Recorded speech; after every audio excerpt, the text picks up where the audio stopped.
Well, it's fitting for me to introduce the recipient of the English Award by quoting the first line of the NaNoWriMo novel that they wrote during November of their 9th grade year. And I quote, "Not everyone gets the chance to meet a real hero. Even fewer get the chance to become one."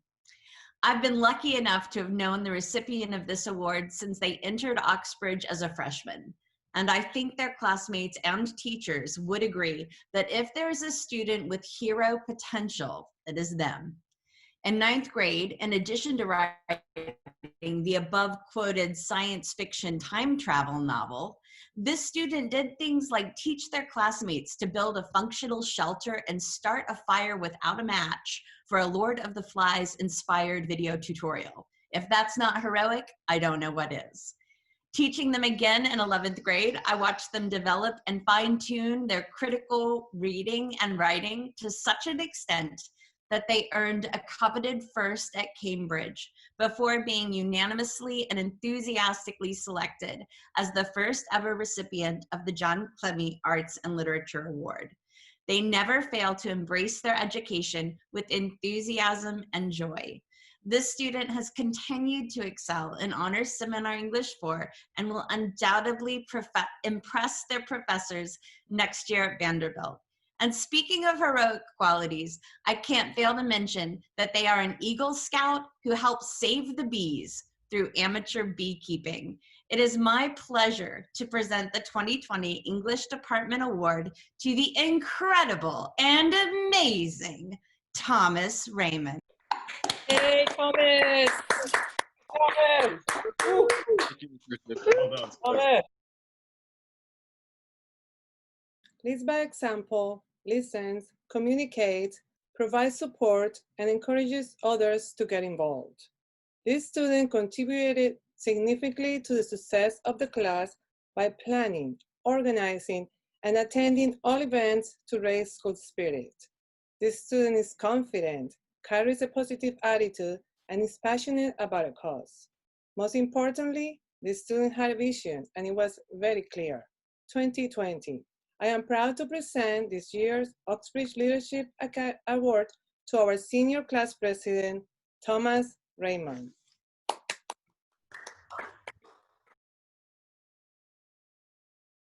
Now I want to introduce the senior class president, Thomas Raymond, who's also been voted by his peers to speak this evening. Thomas?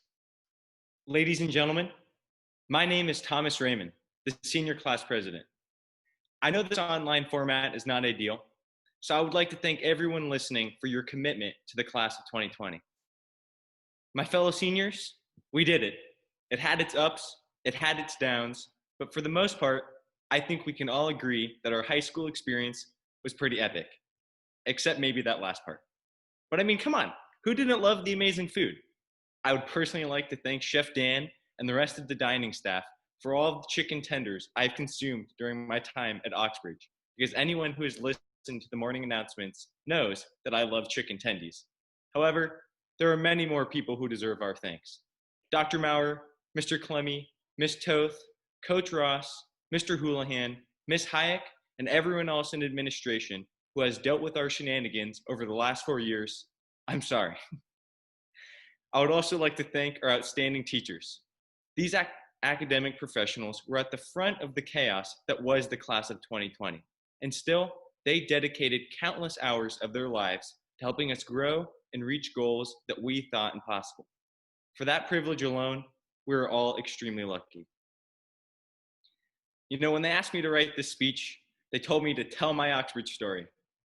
I thought for a long while about this, and I soon concluded I probably shouldn't talk about any of that stuff. But I also realized that the reason why I couldn't think of an Oxbridge story is because there isn't one. Oxbridge isn't an anecdote that I can put into words, and it's not even a place that I can go to. To me, Oxbridge is an experience, and I think every Oxbridgian in the room knows what I mean by that.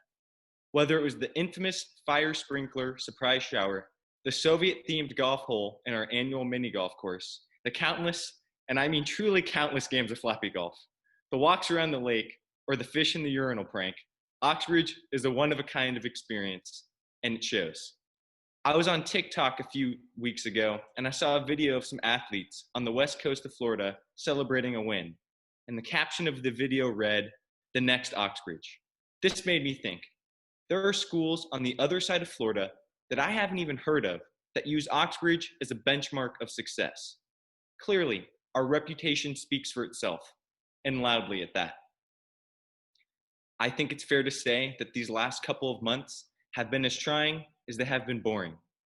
As the class president, I expected to hear complaints when we transitioned to online school. And while there were definitely some grumblings, far louder were the ideas about how to make the best of the situation. I was surprised until I remembered where I go to school. Oxbridge is full of the most innovative and resilient people that I have ever had the pleasure to meet. And when Corona knocked them down, they got right back up, just like they always have, just like they always will. To be a Thunderwolf is to be an educated leader that accepts difficulty not with angst, but with a smile. Thunderwolves blaze trails through the forest of adversity, summit the peaks of calamity, and repel any opposition that stands in the way. The only thing greater than their ability is their tenacity to keep pushing onward. And in the last couple weeks, when I've reached out to my fellow seniors who are facing a brave new world of social change, I do not witness panic or fear. Instead, I observe a group of experienced and daring individuals who are ready to go out and show the world what it means to be a Thunderwolf. I, for one, am a proud member of the Oxbridge Pack, just as every one of us should be. Congratulations, everyone.